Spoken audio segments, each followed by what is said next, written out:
হিন্দুদের মধ্যে বিশাল বড় সংখ্যা একটা এবং তাদের উপরে অত্যাচার, তাদের উপরেই এগুলো তো আমাদের দেখার দরকার। কারণ আগে আমরা সংখ্যা বেশি ছিলাম, তখন এগুলো ব্যাকআপ দেওয়ার একটা জায়গাতে থাকতো, কিন্তু এখন তারা সংখ্যায় কম। মানুষগুলো তো কোনো দোষ করেনি, তাদের উপরে কেন অত্যাচারটা নেমে আসবে? তাদের উপর রেপ, মার্ডার, বাড়ি লুট করা, ঘরবাড়ি জ্বালিয়ে দেওয়া।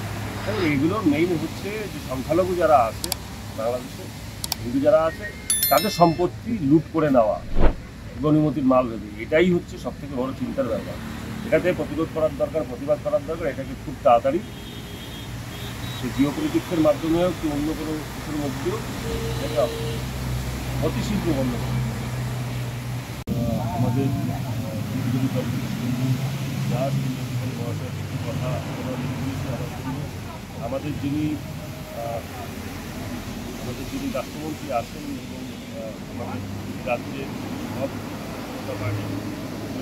তাদের সাথে কথা হবে এবং তার সাথে সাথে অবশ্যই আমরা আমাদের যে গৃহমন্ত্রী আছেন অমিত শাহজি এবং প্রধানমন্ত্রীর কাছে আমরা বার্তা পাঠাবো। কারণ এই যে মানুষগুলো যারা আছে, সে মানুষগুলো তো কোনো দোষ করে। একটা রাজনৈতিক ক্লাস চলছে বা একটা এডুকেশন চলছে যারা ছাত্র আন্দোলন, কিন্তু ছাত্র আন্দোলনের মতন হওয়া উচিত। এবং রাজনৈতিকভাবে কোনো এডুকেশন থাকলে পরে রাজনৈতিক পটভূমিকাতে দেখা উচিত, কিন্তু হিন্দু মানুষদের এবং এই যে যারা সংখ্যালঘু যারা আছে, এবং যারা মতুয়া, তারপরে হচ্ছে যারা শিডিউল কাস্ট, তাদের টার্গেট কেন করা হচ্ছে? মন্দিরগুলো কেন ভাঙচুর করা হচ্ছে? কেন কমিউনিটি হল এবং মানুষদের বাড়ি টার্গেট করে তাদের জ্বালিয়ে দেওয়া হচ্ছে? এবং আরও অনেক নিউজ, যে নিউজগুলো বাইরে প্রকাশ হচ্ছে না, বিভিন্ন সময় নেট না থাকার দোষে সেগুলো সামনে প্রকাশ হচ্ছে। এই জিনিসটা যত সম্ভব তাড়াতাড়ি হোক, সেটা অবশ্যই ভারত সরকার প্রস্তুতি অলরেডি নিয়ে ফেলেছে বা নিচ্ছে। আমরা এই জিনিসটা নিয়ে আমরা অবশ্যই জবাব করব, আমরা কথা বলব। বাংলাদেশের যে পরিস্থিতি, আপনারা একেবারেই পাশে থাকেন, কীভাবে দেখছেন? দেখুন, পরিস্থিতি সত্যি জটিল। আপনারা যদি চিন্তা করেন যে 1971 কিন্তু তার আগে 1947 সময় বাংলাদেশে 1947 আগে আমরা জানি 26 থেকে 28% মাইনরিটি, মানে হিন্দু এবং অন্য যে ধর্মের সম্প্রদায়ের মানুষ। এখন ওখানে 7% কোথাও 6% নেমে আজকে এগুলো কথার জন্য কথা না, যে আমি আমার মনে হয়েছে আমি তার জন্য হঠাৎ করে ঘুম থেকে উঠে আমি বলছি বা শোনা কথা।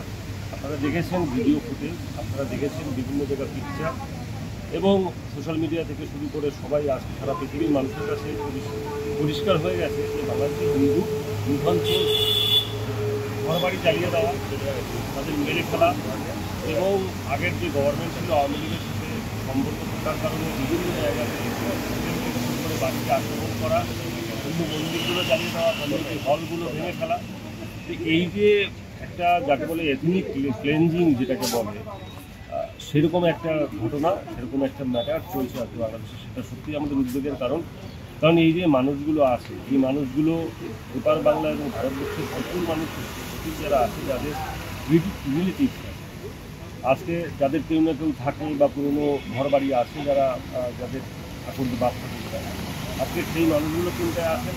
ওই মানুষগুলো তাদের রেপ, মার্ডার থেকে শুরু করে সেগুলো একটা ক্লাস চলছে, যে ক্লাসটাতে এই মানুষগুলোকে বিশেষ করে টার্গেট করা হচ্ছে। এবং যারা আওয়ামী লীগের সঙ্গে যারা কিছু না, তাদের টার্গেট তো করেছে, সেটা তো আছেই। কিন্তু এই যে ভারত বিদ্বেষী যে বিভিন্ন স্লোগান এবং কথাবার্তা, এবং হিন্দু হলেই সে